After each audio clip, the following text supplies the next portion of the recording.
Good afternoon, ladies and gentlemen. Welcome all of you in the upcoming conversation of the Institute of Foreign Affairs and Trade, jointly organized with the Felczak Foundation. The event is entitled Polish-Hungarian Economic Cooperation, Good Practices and Perspectives. In this series, we are usually talking about a Polish-Hungarian relationship with this very specific economic perspective that is much less visible in many cases than other before-oriented events. This webinar is part of, again, the Felczak Workshop series and the Hungarian-Polish knowledge base program. So thank you very much for joining us. I will give a very short introduction about our speakers. So here we have Mr. Zsolt Becsey, Senior Research Fellow at the Károli Reformist University and the former State Minister for Foreign Economic Affairs. Then we have Mr. Marcin Karaskiewicz, head of the Budapest office of the Polish Investment and Trade Agency. Next, we have Ms. Anna Wisniewski, who is the General Director of the Polish-Hungarian Chamber of Commerce. It was intended that we will have Nikolett Garai, who is a co-worker of this institution, but she didn't manage to get here, and she expresses her apologies about that. The conversation is moderated by me, Tamás Baranyi, Deputy Director of the Institute for Foreign Affairs and Trade. Before we launch this very interesting conversation, let me share a video that we've received from His Excellency, the Polish ambassador to Hungary, Mr. Jerzy Snopek, and I try to share my screen in order that you could clearly see and listen to the video. Szeretettel köszöntöm a Felczak műhely harmadik gazdasági témájú panelbeszélgetésének szereplőit és hallgatóságát. Engedjék meg, hogy mondjak pár szót a lengyel-magyar gazdasági kapcsolatokat érintő néhány személyes tapasztalatomról. A Magyarországgal kapcsolatos közvetlen tapasztalataim a 70-es évek közepére nyúlnak vissza. A hivatalos propaganda szerint akkor Lengyelország volt a 10. gazdasági hatalom a világon. A hétköznapi polgárok szemszögéből azonban a helyzet nem tűnt olyan rózsásnak. Noha az átlag lengyel életszínvonala még mindig magasabb volt, és az áruk elérhetősége nagyobb volt, mint Gomulka szürke spártai időszakában, a helyzet évről évre rosszabbodott. Bevezették a jegyrendszert, és megkezdődött az üzletek üres polcainak korszak. A magyarországi helyzettel való összehasonlítás sok lengyel számára megdöbbentő volt. Magyarország akkoriban a jólét és a bőség földjeként jelent meg. Az 1968 óta bevezetett reformok meghoztak gyümölcsöket. Azt mondták, hogy a szovjetek politikai kárpótlása volt ez az 1956-ban kiontott magyar vérért, és a társadalmi élet más területein alkalmazott korlátozásokért. A magyar fiatalok szemében Lengyelország a 60-as évektől ablak volt a nyugati világra. Hamarosan tovább nő a szakadék Magyarország és Lengyelország között, különösen ami az alapvető termékek elérhetőségét illeti, vállalkozó szellemű honfitársaink ezrei szerezték be a legszükségesebb dolgokat Magyarországon. Ezt a zugkereskedelmet a szolidaritás időszakában és általában a 80-as években ambivalensen fogadtak az akkori magyar hatóságok és a magyar társadalom.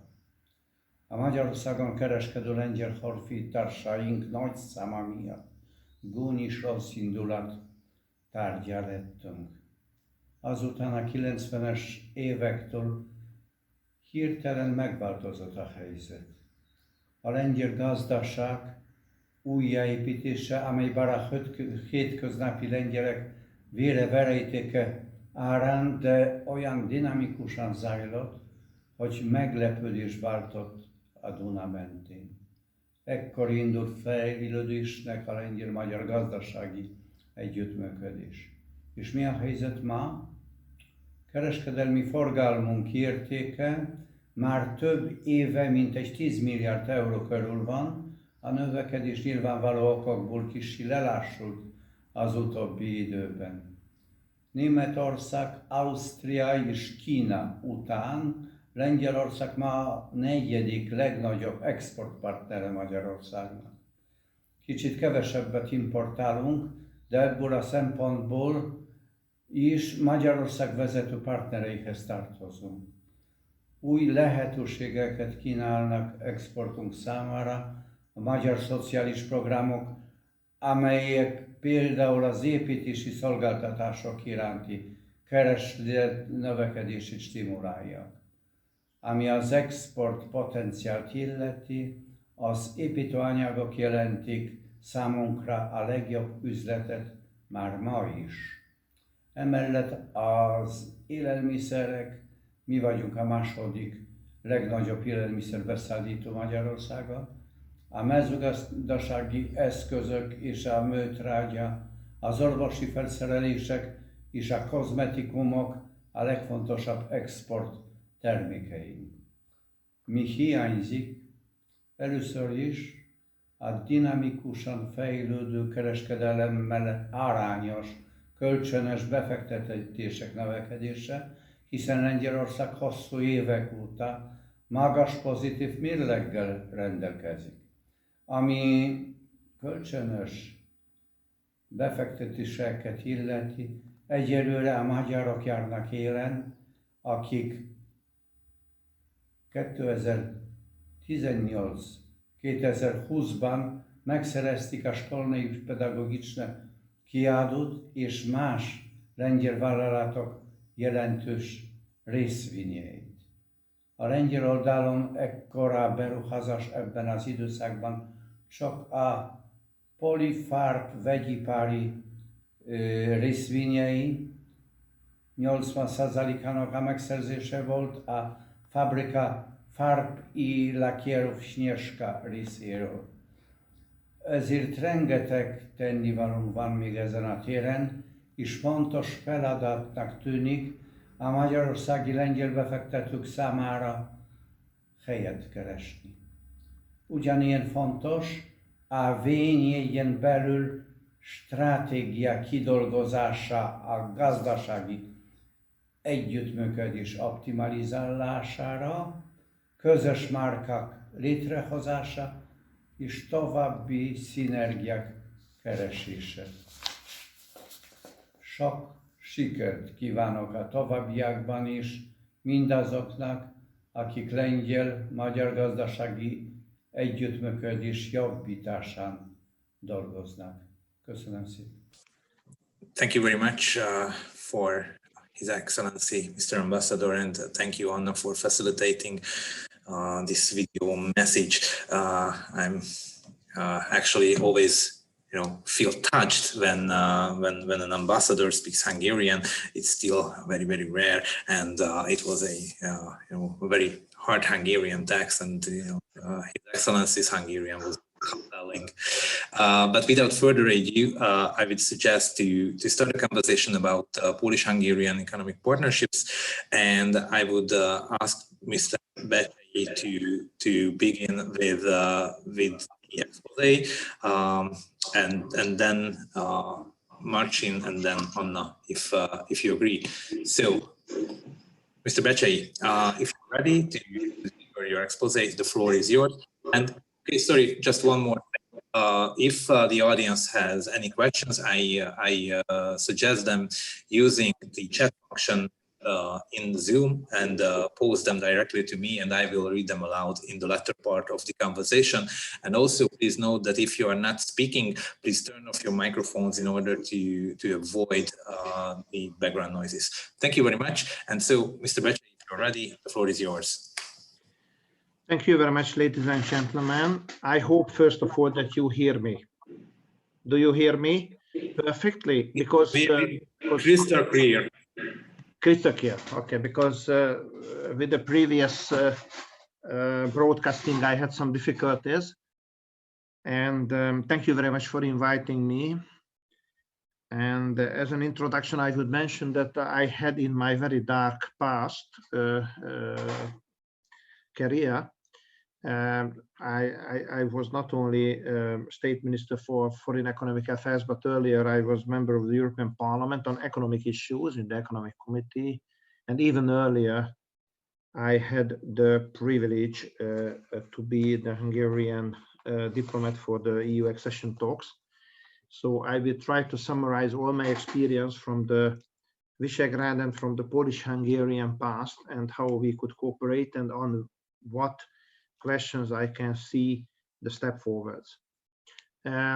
So thank you very much for Anna and for you all for this invitation. I saw that I couldn't come because at the university, at the faculty, we had the teaching of the faculty council, but I emigrated and I am here. So I try to do my best to have the adequate possibility to express my thoughts to you. Thank you very much for the possibility, because I could read the speech of the ambassador, so it was quite good. And for me, it was very emotional, due as I am old enough, to hear what has happened in the 70s and in the 80s and how the image of the Polish people and Poland was reflected in the Hungarian society. And it's true that the image was not always perfect, or we saw that we are further advanced, and many Polish also saw that we are further advanced due to the reform, as the ambassador said, of 1968, and to the not voluntary but the necessary opening towards the West in the 70s and the 80s. Because of the Comecon and other happenings. I don't go into details, but of course, we were much more liberalized than Poland that time. But as I could see, now we are 30 years after the change of the system, after the fall of the communism in this region. I cannot say that we could live with this possibility, with this heritage from the 70s and the 80s in order to convert it into a fantastically advanced situation 30 years after the change of the regimes. Of course, we heard about a lot of possibilities. I thought that I will speak about many issues from the Comecon time, how we evolved, how the so-called later Central European countries could find each other, how important we were for each other. But the truth is that during the Comecon and communism, I remember as a student only, we were not a preferable partners, economic partners to each other. In the radial location of the Comecon, of the Communist Economic Cooperation Council, we all were attached, first of all, to the Soviet Union and to the basic energy and special raw material supply of the Soviet Union. So with each other, we didn't have too strong relations. As I have written here from one of the studies, almost all the countries had 60–70% of their foreign economic trade, because that time the economic relations was first of all trade. Later on, the industrial cooperation has come. But in the trade, of course, the Comecon was dominant. But from this dominant Comecon, half of the trade was with the Soviet Union, and the other half was only with each other in Central and Eastern Europe. Even if we were in a custom-free, today we should mention the customs union, because the Comecon was a custom union. But with each other, it was not very fruitful. Of course, we had to have a balanced 5-year-long trade agreements, and we have traded in that regard. And even after the mid-1970s, when the so-called industrial cooperation has been launched, it was all based on the Soviet needs and not on the Polish-Hungarian bilateral needs.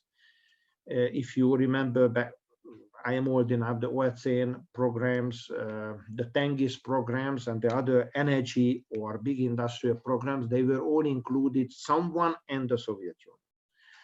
So with each other, we didn't have this type of industrial cooperation, which is a problem for the post-1990 period as well. That is the number one issue. And in 1990, when the communism has fallen, and this Comecon cooperation has been abolished, it was Poland, the Mazowieck's government, and also the anti-government here in Hungary, who provoked that this Comecon should not be reformed, but should be abolished. And in early 1991, even Gorbachev accepted the abolishment of this. Anyhow, thinking back to the situation, because still there is a big discussion in the Hungarian intelligentsia whether it was a good solution or not, whether we should have 20, 30-year long or 10-year long, it depended on how quick we saw the EU integration, but at least a 10-year long stronger cooperation with each other from 1990 on or not. And the solution was that not. And it stemmed the cooperation between Poland and Hungary, or in the whole Visegrad story, in the 90s. It has fallen down. I don't want to say that almost to the zero, but it has gone back.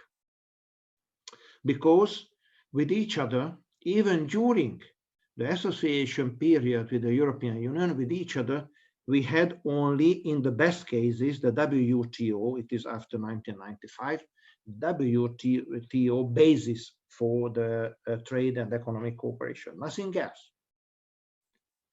So we went from one extremism, that was the Comecon, into the other, that is the EU association, because with the EU association we had preferential agreements, and we couldn't reply to each other before these or parallel with these preferential agreements.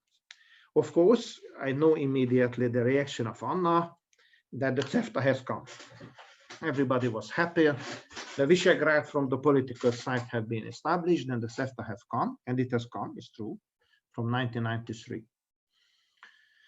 But if I remember back, because I was member of the negotiation preparation team here in the Foreign Ministry on the EU integration and also in Brussels, I remember back that behind the scenes, economically, it was not a honeymoon period from 1992-93 till 2004.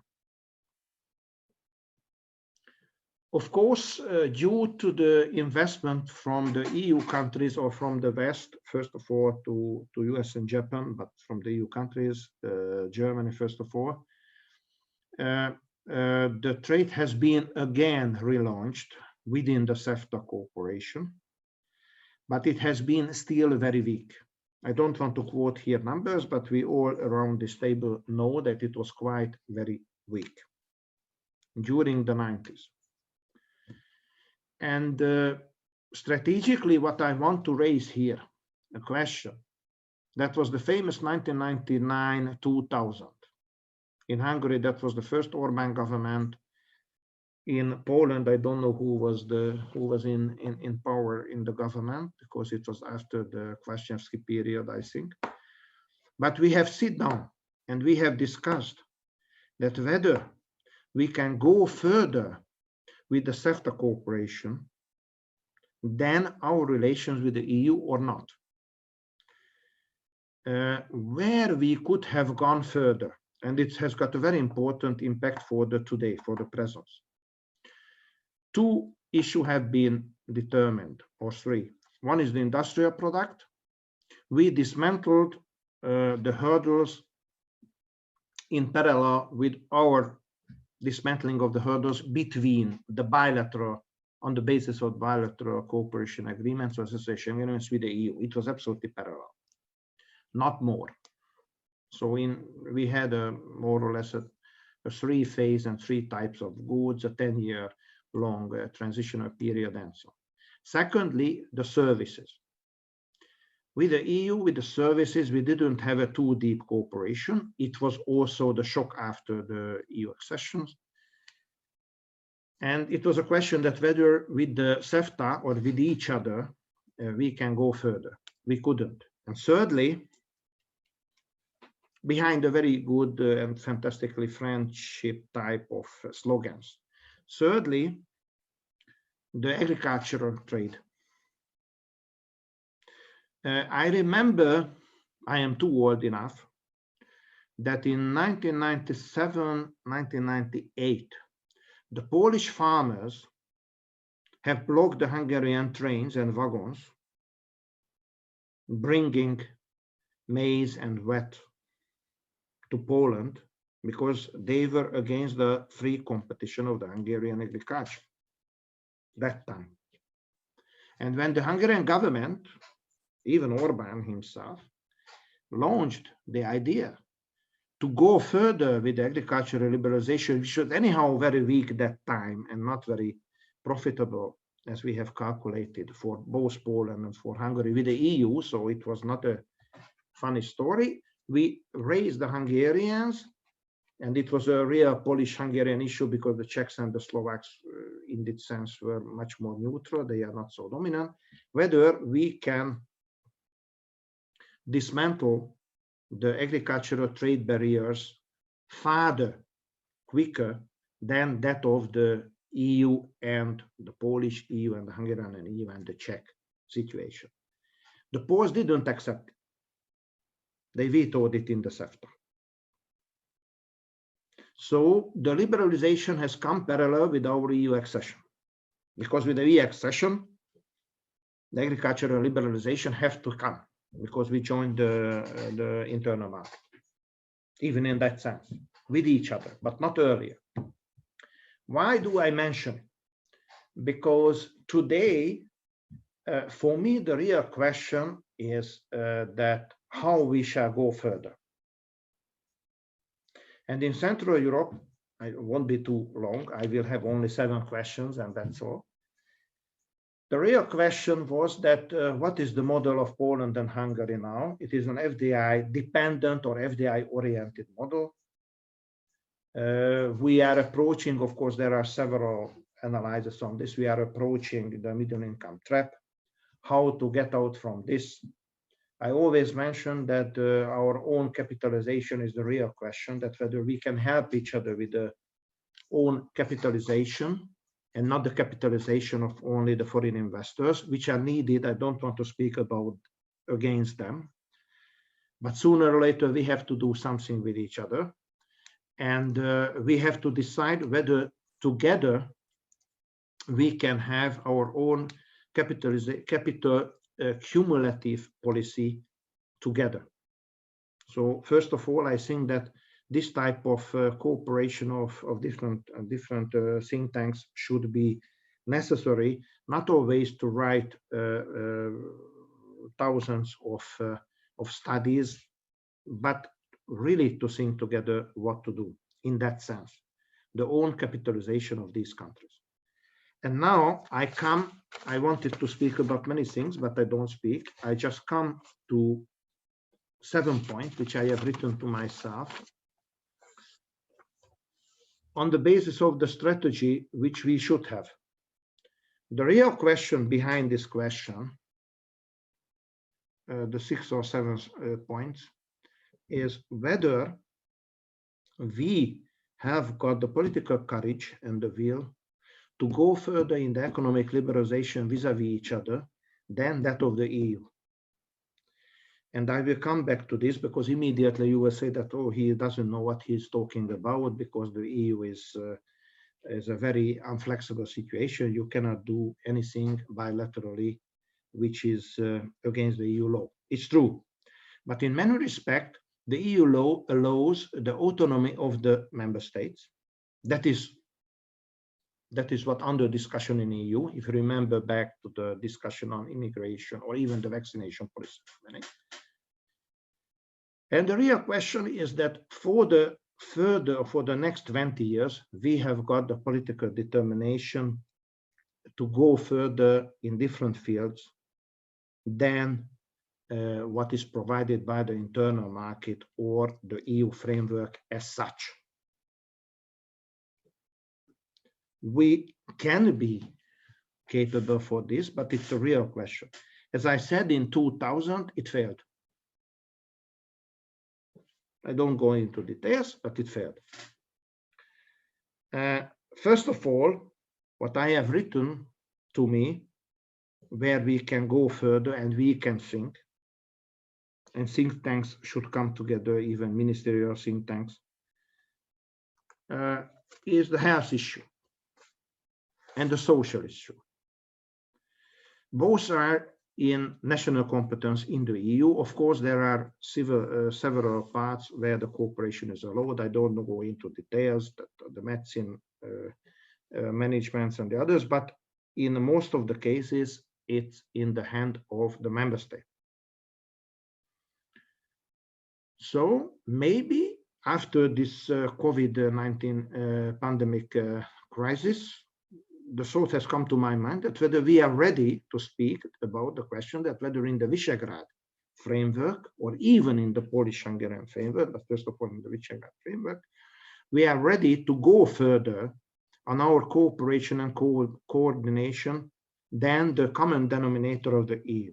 For instance, to allow to each other to use our free capacities, even to specialize in the health or social field each other and to help to treat people from other countries.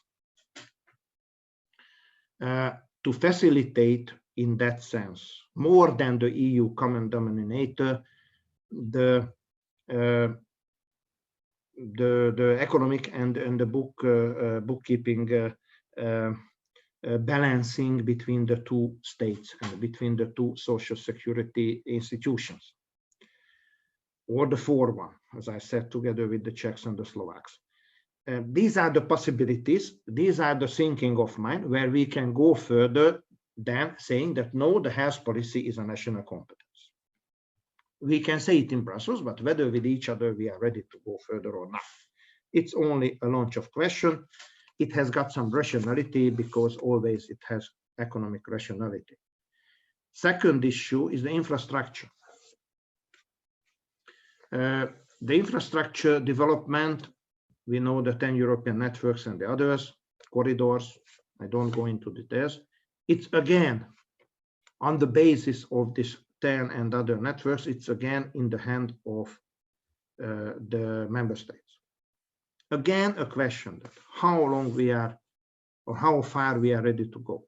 I don't want to speak about the northeast, north-south railway, energy pipeline, and road network stories. I was also in the Hungarian transport ministry in 2014, 2015. I negotiated with our Polish colleagues the Amber Road and other ideas. Of course, it depends on the Slovaks because they are between us. But again, the real question is that we have got the real thinking to go further in the infrastructure development, both for energy, both for road and railway technology. I see that the communication type of approach from the Hungarian side is much more closer to the dreams than the Polish side. In Hungary, we have got fantastic thousands of kilometers of highways and roads. The Polish are much more cautious in that sense, but I don't see on the GDP growth of Poland that whether the more modest policy is against the reality. I know that there are special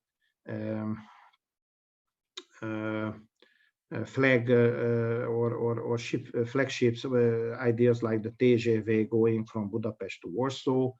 I don't want to go into details about the reality of these type of thinkings. I think that it is still a dream than the reality, but of course we can try because without dreams we cannot have the reality. But of course we should have a much more realistic infrastructure building ideas. In Hungary, we had a fantastic idea to have our non-Russian energy dependence, to have the pipeline coming from Szczecin, but it has come to the zero. I don't really think that it has got also some reality. Of course, maybe in some studies, I would be very interesting to see that what was the problem and what can be maybe the future solution, if there is any future solution of the energy cooperation. Then I stop here with this idea. Number 3, I'm sorry, or 4. I talked about I don't know where is the number 3, number 4. Whether we are ready for economic cooperation in the future at government level to cooperate in another national competence and privilege, that is the taxation policy. To have an approach on the policy of the excise duties, to have an approach on the policy of the VAT, and so on. I don't go into details. It can be, again, a policy, because it can also have the economic activity going from one state to the other, even within the EU, without hurting the EU.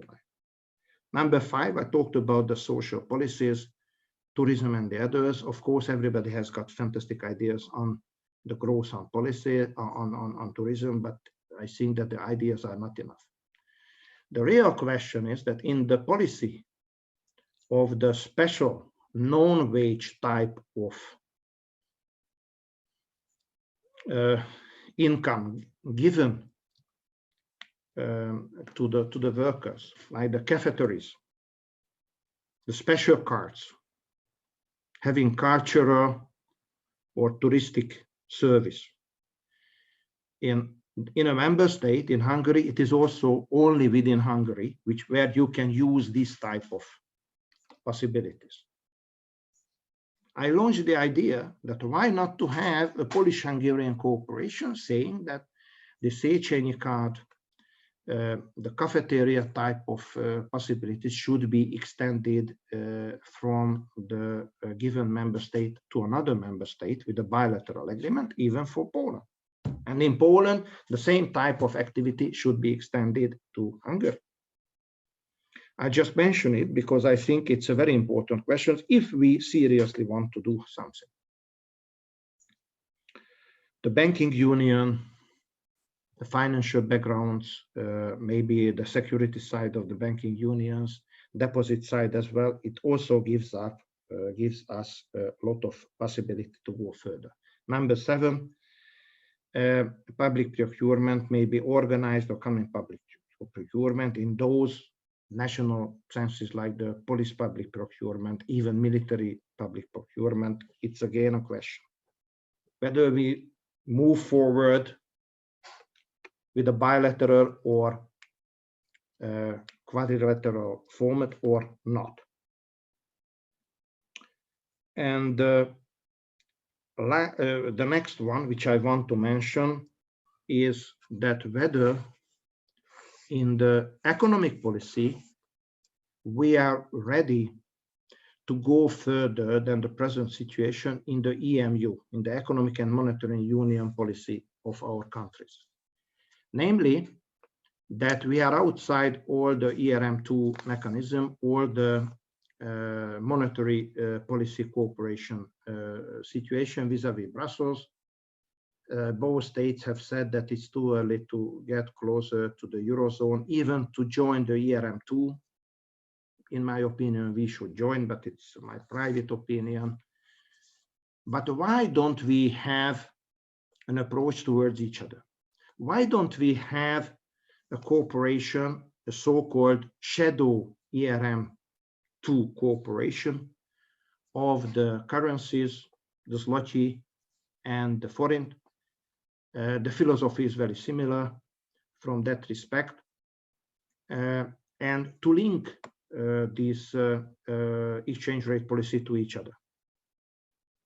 because it can also facilitate the economic cooperation between the two states or even the four states. I know it's too long. Okay. So I just want to finish and not speaking about the foreign policy, that in the foreign economic policy vis-a-vis, I know that now with the EU common foreign policy, we have got difficulties, but even for the foreign economic policy, what to do with the CIS, with the ex-Soviet states, what to do with the most important BRICS player around the world, whether we are ready to cooperate in that sense or not. Now I don't see any type of cooperation on the China policies or on the CIS policy. The Russian policy, I know that for the Poles it's very, very sensitive, but in the most important economic pause in the world, I think that the foreign economic policy cooperation should be done or should be started. Of course, there are some local cooperation between our diplomats, but I don't really think that it's a very serious issue. Sorry, I have finished. But I just wanted to raise questions and provoke thoughts. Okay, thank you. First, do you hear me now? Because I had voice issues before. I was told, but okay, now it's able to hear. Thank you very much, Zsolt. Yeah, it was a little long, but very thought-provoking, and I think you just know too much to be shorter. But without further ado, I would pass on the word to Marcin to have this introductory talk. Thank you. The floor is yours. Thank you very much. I wish I could know the answers to some of the questions arised by Minister Becsey.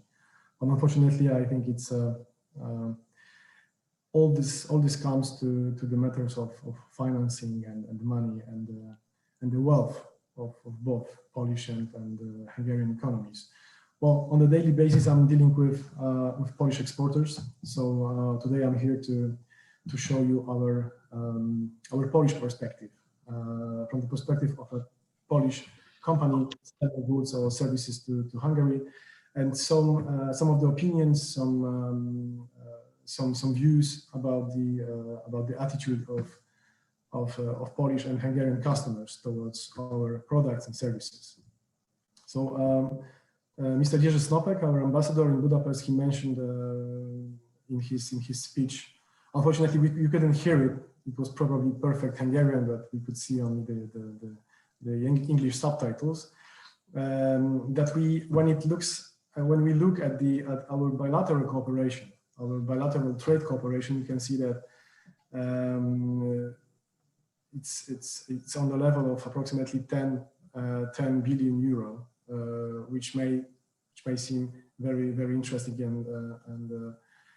and satisfactory. But on the other hand, we have to know that approximately 30% of this trade is being generated by foreign enterprises, foreign multinational enterprises. So going back to the trade, we have approximately 10 billion euro for a quite a long time. For the last, I don't know, 10 years, Poland has a really nice trade surplus on the level of probably at this moment approximately 2.5 billion euro. Depends on the source. Of course, the Polish Statistical Office says that it's 2.5 billion euro.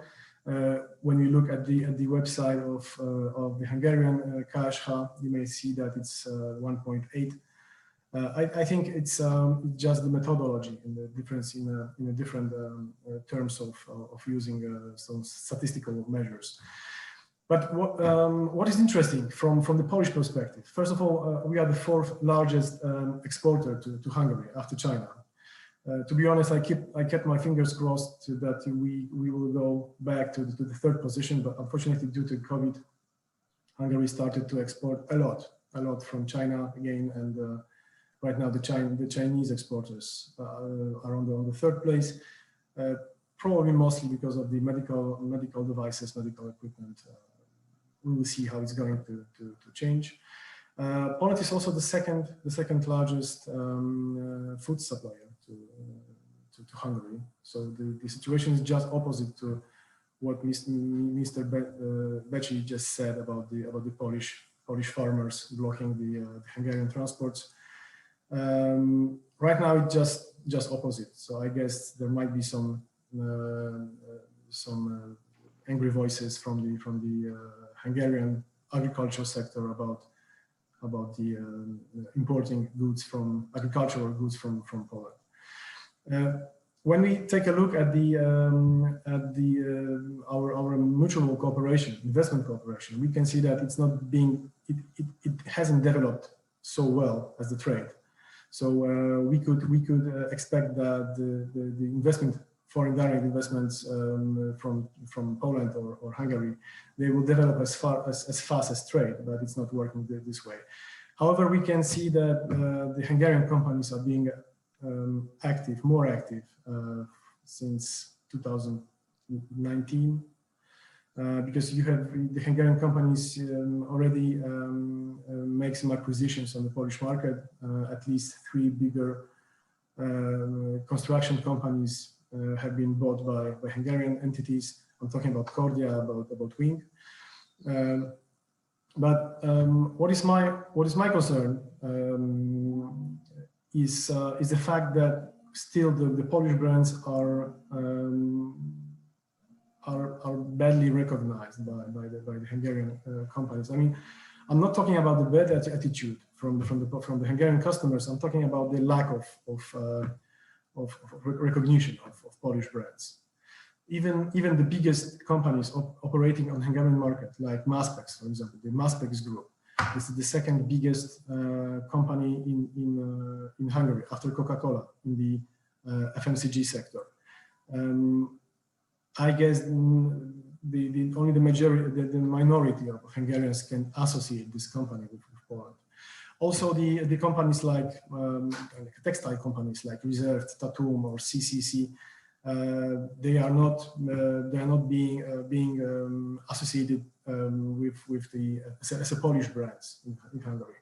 But what is the reason? I guess the main problem is that all those companies that I have mentioned. So the LPP, which is the owner of Reserved, and also the Maspex, they are not, even though they are Polish and they are conscious of the fact that the company's main production plants are being oriented in Poland. They are not interested in expressing this information too much. So they would like to remain as a European companies, but not Polish companies. It comes, of course, from the attitude towards Polish products from probably 1990s. Maybe it's a trend which is common to all the European countries from our region. It's really hard to say. The second problem, which I can see in the bilateral cooperation between Poland and Hungary, is the fact that both sides are underestimating the economical potential of the partner. So when I meet Polish companies and trying to get some information, some offers from the biggest players from my market, I always face the opinion that the Hungarian market is quite small, and some of the companies are not even interested in organizing export to Hungary, because of the fact that this Hungarian economy is being considered as a small one in my country because of the population, which is approximately 10 million. But on the other hand, if you compare the value of the trade with Czech Republic, which has similar population to Hungary, you may find that we have our turnover is twice as big. Of course, the last thing which I wanted to mention is the fact that the main problem, which is being considered by Polish companies trying to cooperate with Hungarian customers, Hungarian businesses, is a lack of good infrastructure, because it's still not working as it should be. So still we have a poor infrastructure when it comes to the rail and the road connections. this is also the main factor which causes the main problems and which increases the price of the services and goods. So from my perspective, those are the biggest problems. When it comes to the minor things, I think still the language barrier is quite interesting, because in some sectors in Hungary, it's unable to communicate in English. Of course, when it comes to, let's say, cosmetics or FMCG, it's fine. But if you would like to communicate even with a bigger construction companies in Hungary, you may find that it's almost impossible. So without Hungarian, there's no way to go further. Also, the false ideas about the poor quality goods. I think it still works. It's still active and existing in Hungary. So to be honest, I have never heard I have never heard any opinion about the Hungarian products in Poland. I think it's still more connected with our so-called the friendship, which we consider as something that like a factor which makes our bilateral cooperation special. But I know, and I heard many opinions about the so-called poor quality products. Yeah, I think it comes also from 1980s. Probably it's still existing. Just before this meeting, I also talked to Ms. Anna Wisniewski, and probably she will say a few words about it more. The attitude of the Hungarian companies, of the Hungarian partners, is not changing, even though it's been already 30 years or even 40 years later. What's more, I think this is it. I think this is these are the main factors which are determining our bilateral cooperation. Of course, as I mentioned before, even more like 35% of our trade comes from the international, multinational corporations. I mean, mainly in the automotive sector and machinery sector. So our trade is probably small. I mean, if we take into consideration the nationality of the production of goods, it also looks worse. Recently, we've been trying to find some Hungarian, originally Hungarian producers of goods to make like a promotional action on the biggest Polish e-platform. Probably you've heard about Allegro. This is it belongs to the 10th biggest e-commerce platforms in the world. Of course, after Chinese eBay and Amazon. And when we look deeper into the products, we found that a big number of goods were being just imported from China, for example. So this is not only there's like a special quality of a Hungarian market, but I guess the situation is quite similar in my country. So the import from Asia, it's also something that does not help to develop our economies. So this is all from my side. I would be glad to ask questions if any appears afterwards. So I give my voice to our admin. Thank you very much, Marcin. It was very succinct, but still very thought-provoking. We are very short on time, so I just pass on the word to Anna. Please, the floor is yours now. Thank you very much. And it was really interesting to listen to both speakers and also the ambassador's opening speech was giving us interesting leads for the further discussions.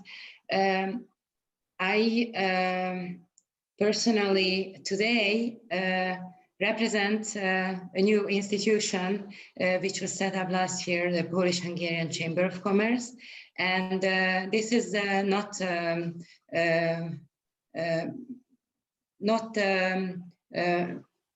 it is 30 years later than the other Chamber of Commerce. And this is also a question why. And probably we have heard many things that are the answers why an institution for this relation, this economic cooperation, was set up just so late and so much later than in the other countries' economic cooperation relations. And just generally, first on the Polish-Hungarian economic cooperation, we said that it's about the good practices, and it's about, it should be about the perspectives. We are always telling that Poland is a market with great potential, lots of perspectives. And we are also saying, Marcin mentioned that Hungary is sometimes too small from the Hungarian company's view. And now today I would like to represent a little bit this Hungarian company's view. It is a very big market. It is one of the biggest markets in the region, in the whole Central European region, 38 million inhabitants. So it could be a natural perspective market for Hungarian companies. We are close geographically, and there are lots of investment, lots of developments in both countries. So it would give a very positive background, lots of opportunities for enterprises. But what we see is that there is the problem how basically these companies can reach the other markets. Do we have enough infrastructure that allows us? The companies physically are basically have barriers to each other. The second problem is what Marcin mentioned, the language. Unfortunately, the language is first, not often or not every time there is the language that can basically facilitate this trade. So English is not an everyday thing, although there has been a generation change. And today the young generation speak or should speak. I would think they do speak. On the other hand, the cultural differences, we are talking about the Polish-Hungarian friendship, but in business, it does not help. So a Hungarian enterprise has more trust towards a German company, an Austrian company, so west-east, than to a north-south. Marcin, you mentioned that the Polish trade relationship is much stronger with Czech Republic, which is of course a bordering country, but also it's due to the cultural closeness. You have similar languages, you have similar cultural background. I think although we have this, it is very important and precious basis that we have this friendship, we have traditional, very positive historical heritage, and we have to work on it a lot. But this in economic cooperation, although it gives the first background, the first positive impact, but it doesn't help the economic cooperation up to the second level. So, everything what should facilitate,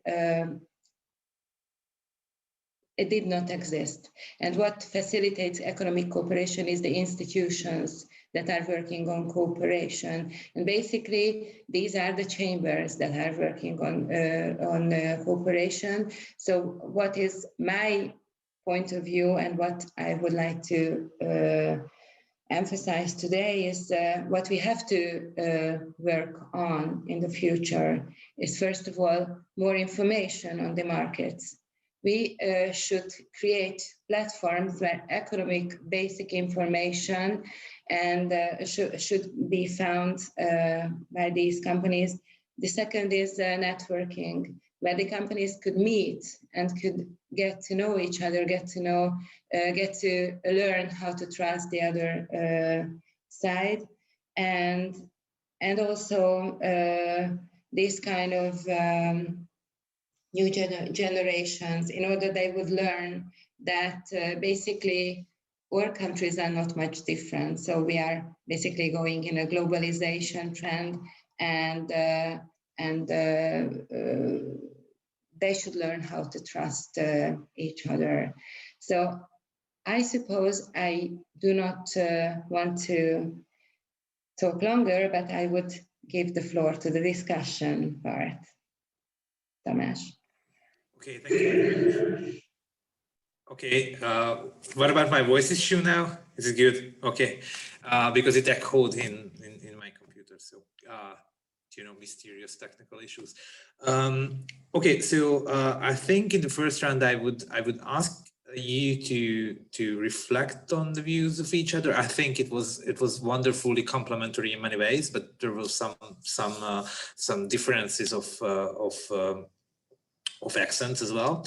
And I would also add just one dimension. So listening to this conversation, I had this idea that all of those V4 countries and also Poland and Hungary are so deeply embedded in the value chains of the European Union, in this east-west direction. So how do you think the region or the Polish-Hungarian cooperation could move away from being a part of the core Europe and be a little more oriented towards each other? You mentioned many things that I think part of the answer, but I think this is something that should be addressed as one single question as well. So whether it is infrastructure, institutions, or what, so how could we, or is it possible to move away from being more like part of the core Europe and orient towards one another? So, Mr. Becsey, would you begin with this question?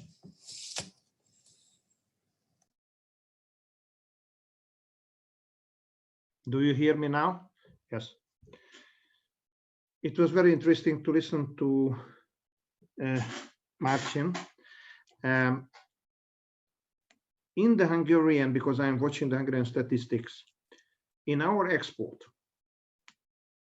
exporting goods, 80% of the export of goods is coming from the non-Hungarian owned companies, which means that more than 50% of these companies are in the hand of non-Hungarian owners, the FDI.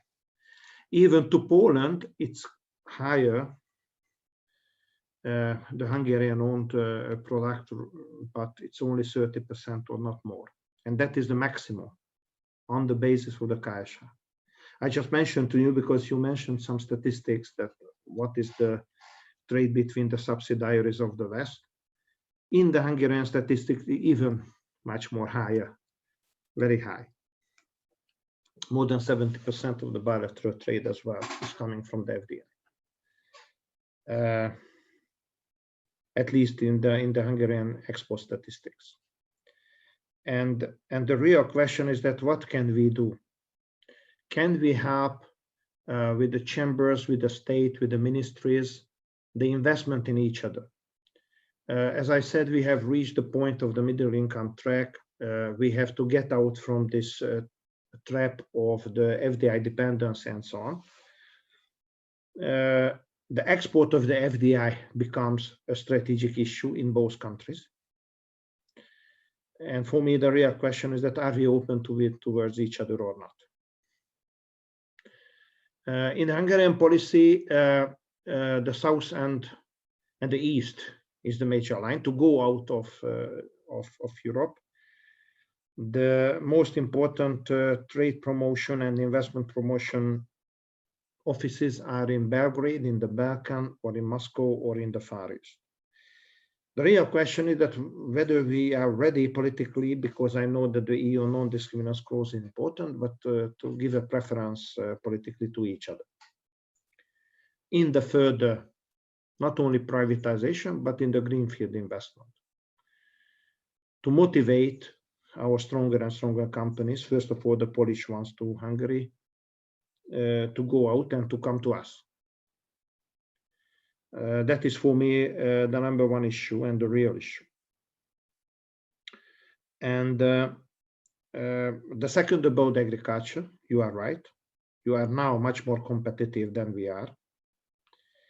Again, we have to think it over that whether in the food processing industry we are ready to open up, we are ready to fuse our capital again from the part of the farmers, who are the capital owners as well, with the help of the economy of scale of the two companies or not.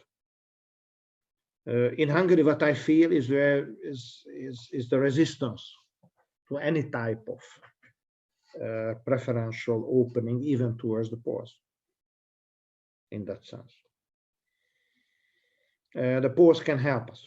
Okay, I stop here because there are many questions which we discussed, and I think that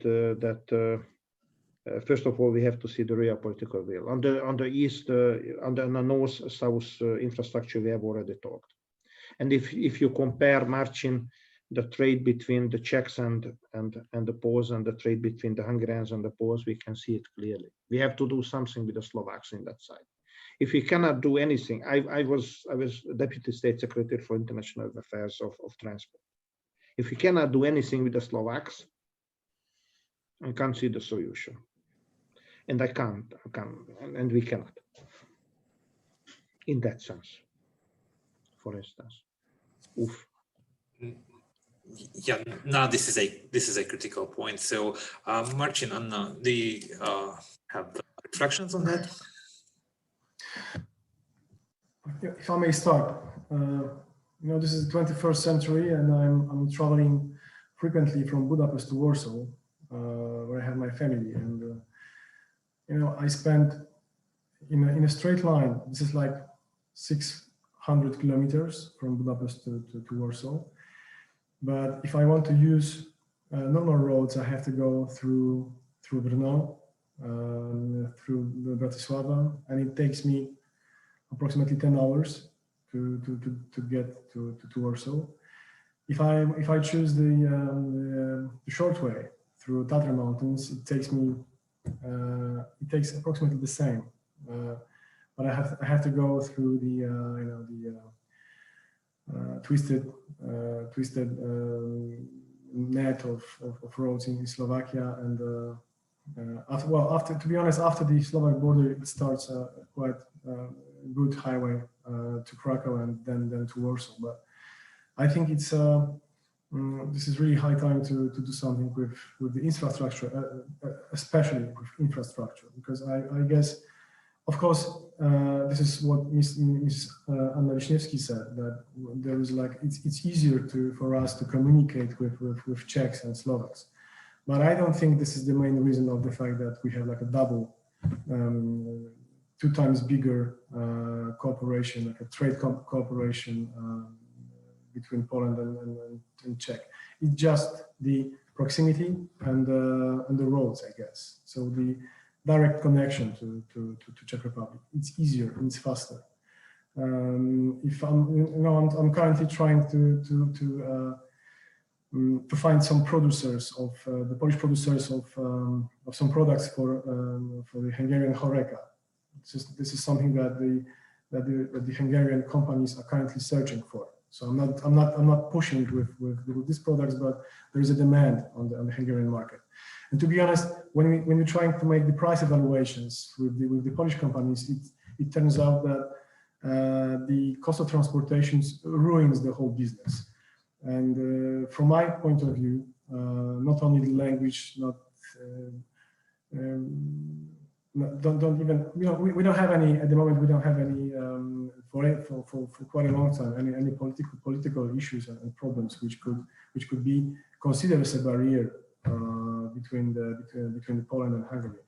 Some years ago, we had some troubles with the alcohol, but it's already gone, and there was a new Hungarian regulation which was putting extra excise taxes on the Polish alcohol, like a high percentage alcohol. But it's been already solved some time ago. So at this moment, I can't see any political, governmental barriers between Poland and Hungary. The only barrier is the distance and the poor road and rail infrastructure. Thank you. Thank you. Yes, if I may add something to both of the previous speakers, that first of all, I think this relationship, this Polish-Hungarian economic cooperation, it shouldn't be preferential or something. It should have only the same treatment as the others. So we should have the same roads, as we are talking about the importance of the infrastructure. If you don't have the ability to get to another geographical point easily, then the enterprises will not be developing their economic activity that direction. So if you are asking what a government should be working on, it's definitely the improvement of the infrastructure that is enhancing this kind of economic cooperation. Although after COVID, it's even more important, this kind of digital way of making businesses, which to a certain point facilitated, and it had an impact on bilateral cooperation. On the other hand, the trading the goods are to reach the other point. So in order to realize this business, it has to be something that is put to this factor. The other thing is, I'm always talking about this communication thing. And the second, what I'm talking about is marketing. Marketing is part of the business today. So everything what we are doing, it has to be visible, it has to be marketized.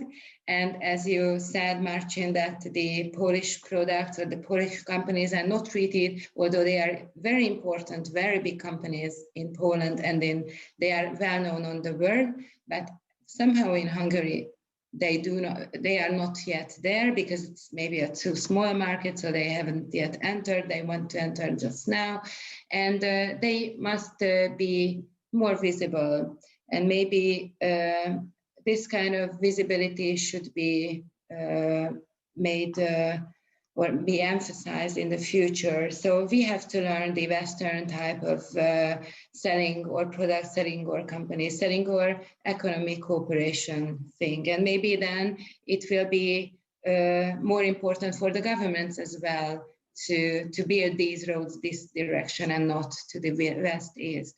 And what I see is also that there are important, so we have to define ourselves, both Poland and Hungary. We have to say that we want to find such aspects that will be the aspects that such issues or topics that can relate our companies and that can make our region stronger. And I think this must be digitalization, innovation, and maybe the startup ecosystem. So this is for sure something that connects our companies. The other aspect is what we have talked before in these series is the green energy. So both countries and all the companies acting in these countries will have to face the issues of greening, of energy efficiency. These are such directions that have also EU financing anyway. So maybe this can also be an area where companies will find in the near future or the place or possibilities to cooperate. Thank you. Thank you very much, Anna. I'm very happy that you mentioned the issue of marketing, because in the meantime I have received a question, an inquiry from the audience that we are talking very much about the challenges, but we didn't quite had good practices to show. So I think the other way around the question would look like, so what can a Hungarian or a Polish SME could do? What is the way to reach out to the markets? Do we know about good practices or success stories to begin with, to advertise them as the good example that this is how it should be done? So just to talk about, I think it was very useful to see the challenges, but this latter part, nearing the end of our conversation. So what is the silver lining? What can be a very positive example to look up to? Zsolt, what would you say about this one?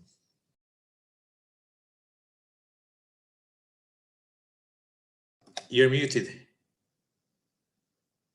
Zsolt, you're muted. I'm sorry. I was requested to be muted, not to echo. I don't have too much information about success stories. Of course, in the trade industry, I could see several Polish initiatives who were very successful here. Again, the real question is that whether we are ready to open up an SME policy, a startup policy with other countries, or everybody will continue to do it alone in the region. For me, that is the real question. If we are ready to open up, even with the bilateral cooperation, with bilateral funds, on the startups, on the green-oriented startups, we can move forward. If we don't have this type of idea, we are just talking about marketing and possibilities and sailing in the EU internal market, we don't have too much result. That is the real question for me. Okay, thank you very much. Marcin, what would you say? Again, you are muted. Yeah, we can see that the prices of services, the salaries, both in Poland and Hungary and in the region, are quite similar. So the time when we were able to compete with each other, I can clearly see it through my experience that there is no like a huge potential in let's say exporting services from Poland to Hungary. Maybe it's going to change because of the Hungarian new governmental new initiatives about the tax release and all the plans to move the Hungarian construction market. So that there might be a field for exporting, let's say, construction services from Poland. But right now, I think both countries are struggling with the same problem, with lack of workforce, qualified workforce. So in the context of services, I don't think there is too much to do. Success stories and some, of course, I know many different Polish companies which are currently operating in Hungary successfully. I'm talking about the small and medium enterprises. And what was mentioned before, most of them are being, let's say, family-owned companies. Of course, there is there is a movement of selling big, really successful big Polish companies from my country to international funds or for foreign investors, and this is something that we probably cannot stop, because these are usually the decisions of the owners, the Polish owners of the companies. We are struggling with, unfortunately, with this problem for some time. I'm not going to give you the names of the companies because I'm not entitled to do it, but it's quite obvious that the biggest producers of trams or producers of buses are being sold to foreign owners. Also, some of the biggest slaughterhouses in Poland, meat production plants are being sold, let's say, to Chinese companies. So this is the trend which we maybe we could stop, but there are no formal instruments to do it right now. But good practices, I know several different Polish companies, small, medium-sized companies, family-owned companies, which has started through our office to sell their products to Hungary. Since 2017, we have approximately 50 different companies who started to export to Hungary through my office. Let's say that 80% of them are small and medium-sized. I think this Ms. Anna Wisniewski from previous post in SEED, she might have similar experiences with family-owned and originally Hungarian companies which started to export to Poland. And in my opinion, this is the best way to protect our own national businesses. I mean, both Hungarian and Polish, is to invest and to facilitate developing companies like this. I mean, the companies which are being operated by families, which are being operated by let's say, I'm talking of course about the small and medium-sized companies all the time. So from my point of view, there is only one way to move forward in this context, is to facilitate developing companies like this. So original Hungarian or original Polish, I know it may sound weird, but those companies are paying taxes in both countries, and I think they are the most profitable for both treasures. Let's consider this as my private opinion. Okay. Thank you very much. Anna, what will you add? Yes, I think yeah, it's pretty difficult to give names, but there are many good practices for the other way around, as the Hungarian companies doing business in Poland. So I can say that the construction industry is definitely one of those where we can just name several such companies who have been very successful, and there are many who are just starting now. So we can see a boom there in this branch, and also all the services that are around the construction business. But also the pharmaceutical industry is one of those where we can see from the point of view of investment, and it's already the second step when a company settles in that certain country, because then it is not a trade issue, but it's an investment issue, and it has a more stable integrated role in that economy, where a company starts their own business. And we see that the interest towards the Polish market from the Hungarian companies, whether it is a small, a medium, or a big company, it is now, there we can see a revival.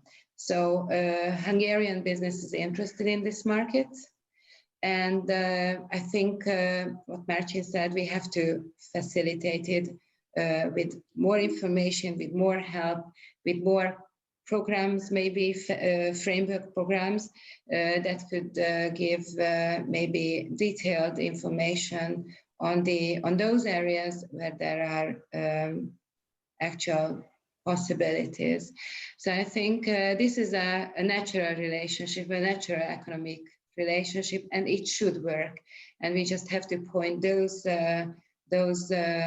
areas where the major potentials, I think we do not have to, because the companies see them. We just have to make the companies get to this business and facilitate in order this kind of business would be realized. And I see here great potential. Thank you very much. I realized that we actually run out of time. So if you would not react to each other at this point, then maybe I call it a day for now. But I think this was one of the rare instances of a conversation when more questions are opened than there are closed. We have actually a comment now, so I will read this aloud. So it's pretty short. So it's from Piotr Motika, scholar of the Warsaw Felczak Institute, and he adds that there is a lot of products which are missing from both markets. Because he is actively moving from Poland and Hungary, and he knows this from the fact that he needs to bring this or that product from this country to the other. So there should be some gaps, and he's also asking what should be done to fill those gaps. So, but I don't know what specific gaps are these. So if you specifically know some of those gaps, which I'm not really aware of, what would you suggest? Any off-the-cuff answers on your side? Now, I wish I could buy Toro Rudy in Warsaw, for example. This is my private opinion, and it's really not easy to fill all the gaps which may appear on both markets. It's always a decision of a chain, decision of a distributor. Sometimes the demand is not as high as we may predict. So it's a very complex question, and it's really hard to explain shortly. I see, and also yes, our Piotr also added that there should be surveys about this one. So those are, in fact, complicated questions.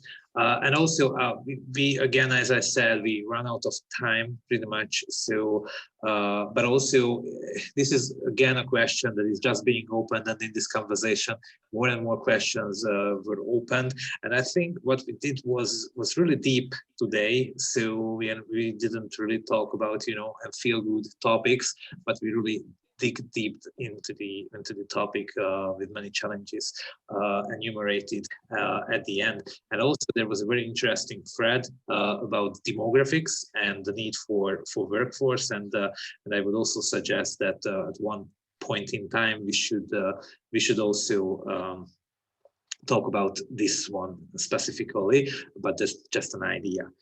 Okay, so again, thank you very much for joining this conversation. I especially thank you, Mr. Zsolt Becsey, Mr. Marcin Karaskiewicz, and Ms. Anna Wisniewski for joining us. It was Tamás Baranyi, and it was, in fact, an honor to have this discussion. We really hope to see you in one format or another soon. And thank you very much for listening to this conversation and posing excellent questions for me as a moderator. Thank you very much again, and have a great evening.